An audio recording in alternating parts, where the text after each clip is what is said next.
Hello everyone and welcome back to the channel. So if you are preparing for a Power Apps interview, you have come to the right place. Today we will dive into the one of the most important area that interviews love to the test. That is basically the core scenario of the Power Apps. So in this session we will break down practical real world situations where the Power Apps shines and explore how you can confidently answer the scenario based question. So whether it is integrating with the Dataverse, building approval workflow, or handling role-based access, these examples will definitely going to help and think like a Power Apps professional. So grab your notes, stay tuned till the end, and let's get you ready to ace your next interview with the Power Apps. So our question starts from here. So this is the first question. How would you design a Power App to track employee leave requests? For that one, we will use a SharePoint list or a Dataverse table to store the leave request. We will create a Canvas app that will create a form and it will be connected to a list. Then after you have to add the logic to validate the overlapping dates. Because this is a leave track request, then you have to check the overlapping dates.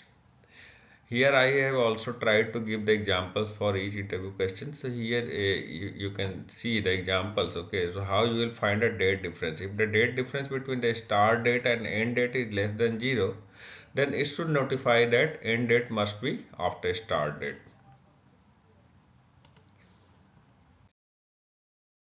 Next question will be, how do you handle the role-based access in the Power Apps? So role-based access in the Power Apps can be handled by using the Azure AD security group or the Dataverse security roles. So how you will implement this one? Here you can do this one. You have to use the if user.email in the HR group. Suppose for example we are taking any group HR group. Okay, so if user.email is in the HR group, then it should navigate to the HR screen. Otherwise, it should navigate to the employee screen.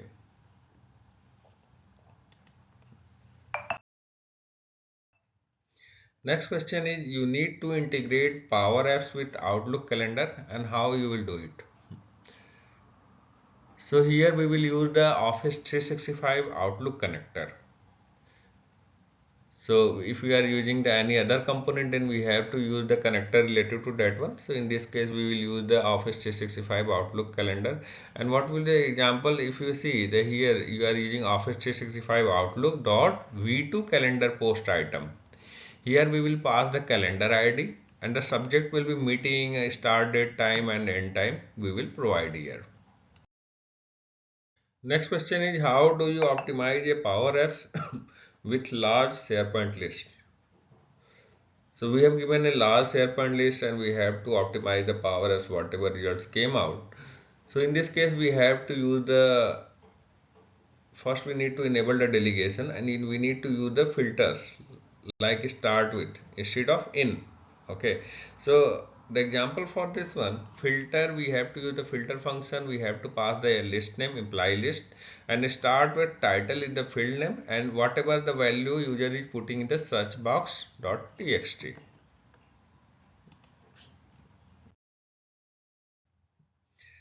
Next question is, you need offline capability, how you will design it?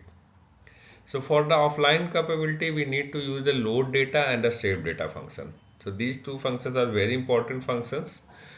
So the parameters for the save data will be the list name, and here we can put the offline data, and the parameter for the load data will be again the list name, offline data, and we have to set it a true or false.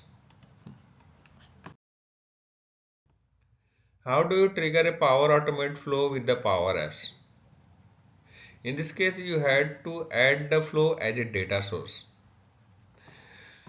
and you will call like this one my flow dot run, and whatever value user had put text input dot text and the drop down value dot selected value. Suppose there are two parameters we need to give to the our flow, so we will pass in the run function. Next question is, you need to capture signature in the Power Apps. So to capture the signature in the Power Apps, we have to use the pen input control that basically save images to the SharePoint or the data source.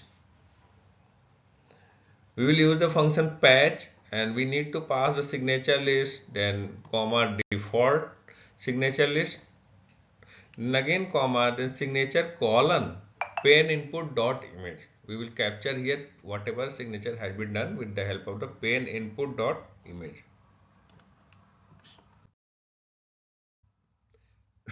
How do you implement cascading dropdown? So for implementing the cascading dropdown, we need to filter the second dropdown based on the first.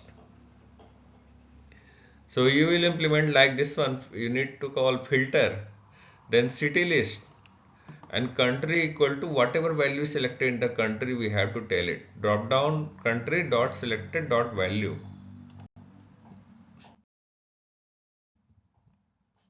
You need to send approval emails from the Power Apps. So for sending the approval mail using the Power Apps, we need to trigger the Power Automate approval flow.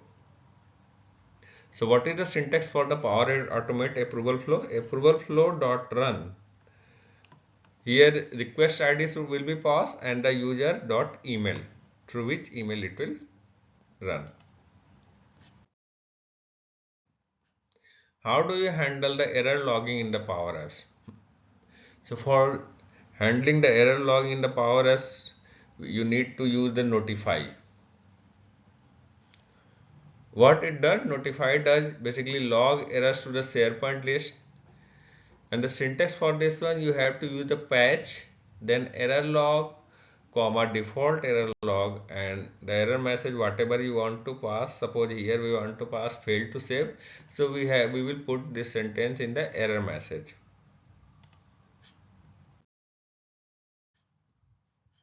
You need to integrate Power Apps with the teams. For integrating the Power Apps with the team, we need to first publish the app, Power App basically, to the teams. Then you have to use the team connector for the chat messages. Syntax will be Microsoft Teams dot post message to channel, and the argument will be passed team ID, channel ID, and the message. Then only it will be able to understand.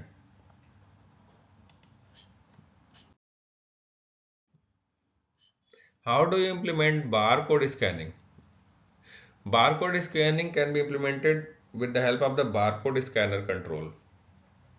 Syntax for this one will be patch, then product list, default product list, again barcode colon barcode scanner dot value. Whatever value is captured in the barcode scanner, that we have to assign this to barcode. You need to restrict app usage to mobile only. Suppose you don't want that your apps can be used other than the mobile device. So here you will use the device function.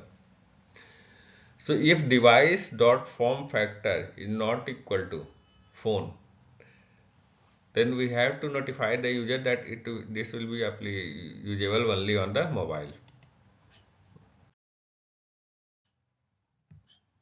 How do you handle the multi-language support? Multi-language support can be handled by storing the translations in a table. We will use the lookup function here. In the lookup we will pass translation table, then key equal to submit, and the language equal to user language.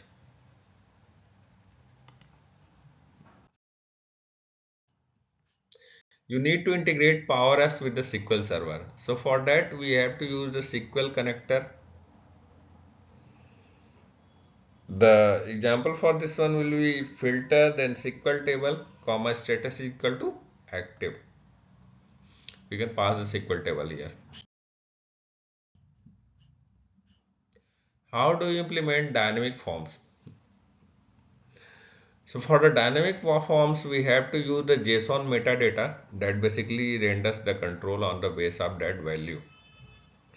The syntax for this one, for all, then we have to pass form config, comma display control, and what is the control type.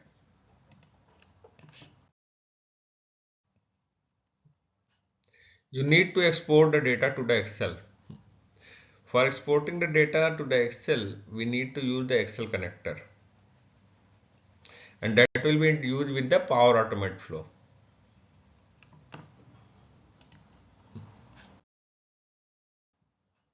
How do you implement notification in the Power Apps?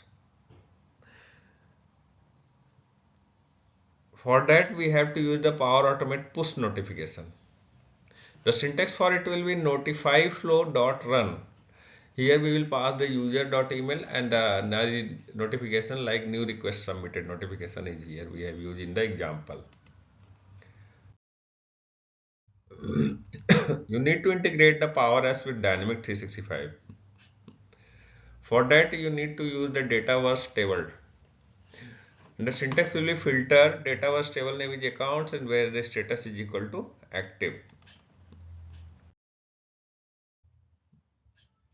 How do you implement the audit trails? The patch changes is log into the audit log table. Whatever changes happen. Example we will call the patch function, then we will pass the audit log and the default audit log. And in the user we will put the user.email and the change will be the updated record.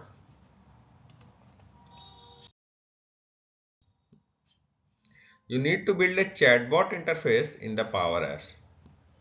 For that we will be required Power Virtual Agents. We can integrate that with the Power Apps. Syntax will be chatbot flow dot run and need to pass the user dot email then question input dot text.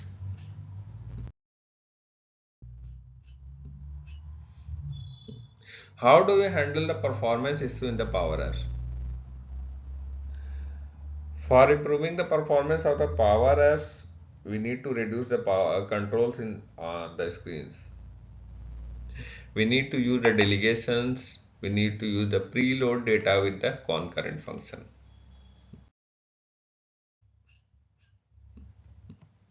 You need to integrate Power Apps with Azure function. How you will do it? For that, we need to create the custom connector, and that will be like Azure function connector dot run need to pass parameter 1 and parameter 2.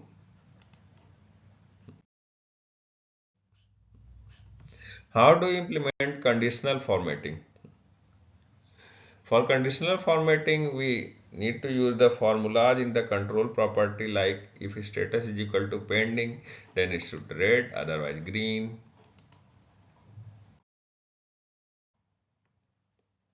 You need to build a survey app. How you will do it?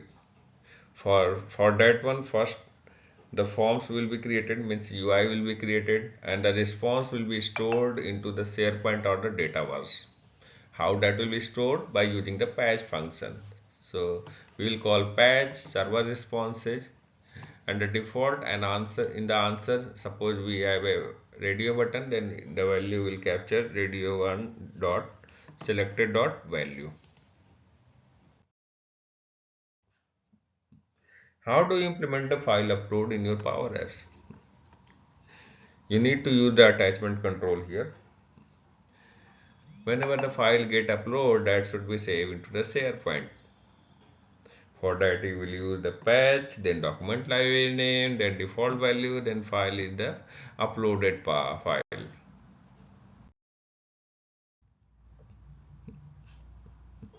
You need to integrate the Power Apps with the Power BI.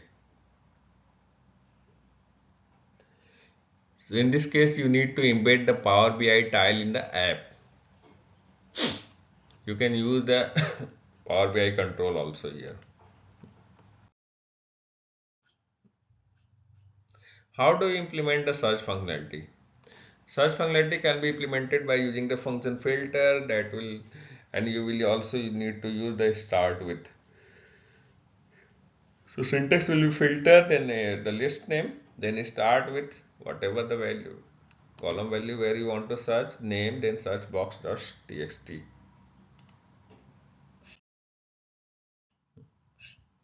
You need to build a timesheet app. How you will do it?